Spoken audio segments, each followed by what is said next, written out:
সবচেয়ে দ্রুতগামী প্রাণীর নাম? কেউ চিৎকার করে উত্তর করবে না, প্লিজ হাত তুলবে, আমরা আমাদেরকে ডেকে নেবো এখানে। ওকে, হাত তোলো। স্থলভাগে সবচেয়ে দ্রুতগামী প্রাণীর নাম কি? প্রথম প্রশ্নের জন্য। ওকে, তুমি আসবে, সামনে চলে এসো। এসো,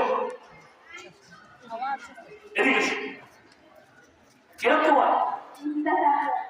ঋতিকা চাকলাদা। কোন ক্লাস? 6 এ পড়ো। কি হতে চাও ভবিষ্যতে? টিচার। কোন বিষয়? অঙ্ক ভালো লাগে? কেন ভালো লাগে? তুমি র্যাঙ্ক করো? কোন র্যাঙ্কে আসে এই মুহূর্তে? এই ফার্স্ট হও। জানো তো যে পড়াশোনা করার পর আমরা যখন ভালো রেজাল্ট করি আমাদের মুখে হাসি ফুটে উঠেছে, ঠিক কি না? এই হাসির পেছনে কে রয়েছে তুমি জানো? ভিগো বাজুদারকে। ভিগো বাজুদারকে মানেই কিন্তু ট্রাস্ট লাইফের ফর্মুলা, যেটা নেই কোন হাসপাতাল থেকে লাগে শুধুমাত্র 8 টাকা হাফ মানে